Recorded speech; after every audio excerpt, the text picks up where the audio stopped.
Hello, I'm Jane Sandell from Edinburgh and I'm here to read from Anne of Windy Poplars, the first year, chapter 15. It was 10 o'clock when Pauline came at last, a flushed, starry-eyed Pauline, looking 10 years younger in spite of the resumed taffeta and the old hat, and carrying a beautiful bouquet which she hurriedly presented to the grim lady in the wheelchair. "The bride sent you her bouquet, Ma. Isn't it lovely? 25 white roses." Cat's hindfoot. I don't suppose anyone thought of sending me a crumb of wedding cake. People nowadays don't seem to have any family feeling. Ah, well, I've seen the day. But they did. I've a great big piece here in my bag, and everybody asked about you and sent you their love, Ma. "Did you have a nice time?" asked Anne. Pauline sat down in a hard chair, because she knew her mother would resent it if she sat on a soft one. "Very nice," she said cautiously. "We had a lovely wedding dinner, and Mr. Freeman, the Gull Cove minister, married Louisa and Maurice over again. I call that sacrilegious. And then the photographer took all our pictures. The flowers were simply wonderful. The parlour was a bower. Like a funeral, I suppose. And oh, Ma, Mary Luckley was there from the West. Mrs. Fleming, you know. You remember what friends she and I always were. We used to call each other Polly and Molly. Very silly names. And it was so nice to see her again and have a long talk over old times. Her sister Em was there too, with such a delicious baby." "You talk as if it was something to eat," grunted Mrs. Gibson. "Babies are common enough." "Oh, no, babies are never common," said Anne, bringing a bowl of water for Mrs. Gibson's roses. "Every one is a miracle." "Well, I had 10, and I never saw much that was miraculous about any of them. Pauline, do sit still if you can. You fidget me. I notice you ain't asking how I got along, but I suppose I couldn't expect it." "I can tell how you got along without asking, Ma. You look so bright and cheerful." Pauline was still so uplifted by the day that she could be a little arch even with her mother. "I'm sure you and Miss Shirley had a nice time together." "We got on well enough. I just let her have her own way. I admit it's the first time in years I've heard some interesting conversation. I ain't so near the grave as some people would like to make out. Thank heaven I've never got deaf or childish. Well, I suppose the next thing you'll be off to the moon. And I suppose they didn't care for my sarsaparilla wine by any chance." "Oh, they did. They thought it delicious." "You've taken your own time telling me that. Did you bring back the bottle, or would it be too much to expect you to remember that?" The bottle got broke," faltered Pauline. "Someone knocked it over in the pantry. But Louisa gave me another just exactly the same, Ma, so you needn't worry."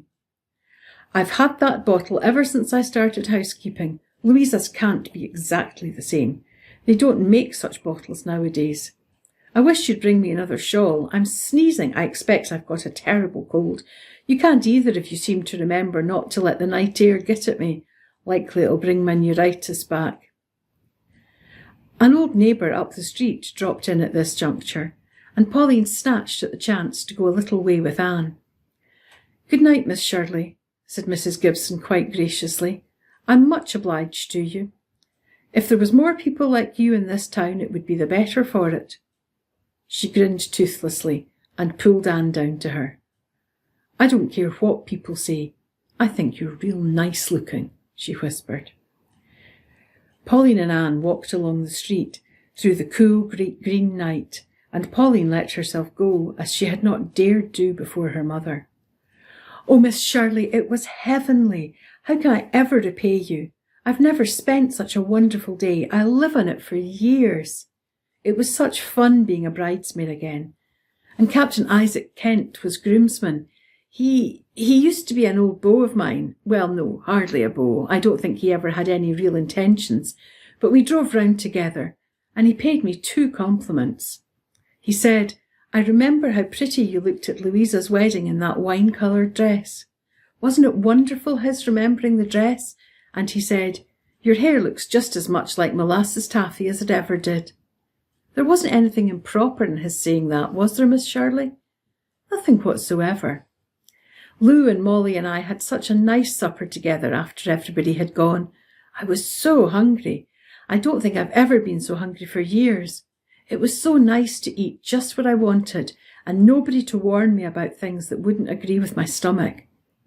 After supper, Mary and I went over to her old home and wandered round the garden, talking over old times. We saw the little lilac bushes we planted years ago. We had some beautiful summers together when we were girls. Then, when it came sunset, we went down to the dear old shore and sat there on a rock in silence. There was a bell ringing down at the harbour, and it was lovely to feel the wind from the sea again and see the stars trembling in the water. I had forgotten night on the Gulf could be so beautiful. When it got quite dark, we went back, and Mr. Gregor was ready to start. And so, concluded Pauline with a laugh, the old woman got home that night. I wish you didn't have such a hard time at home, Pauline. Oh dear, Miss Shirley, I won't mind it now, said Pauline quickly. After all, poor ma needs me, and it's nice to be needed, my dear. Yes, it was nice to be needed. Anne thought of this in her tower room, where Dusty Miller, having evaded both Rebecca Dew and the widows, was curled up on her bed. She thought of Pauline trotting back to her bondage, but accompanied by the immortal spirit of one happy day. I hope someone will always need me, said Anne to Dusty Miller. And it's wonderful, Dusty Miller, to be able to give happiness to somebody. It has made me feel so rich giving Pauline this day.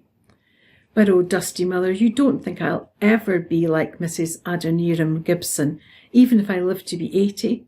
Do you, Dusty Miller? Dusty Miller, with rich throaty purrs, assured her he didn't.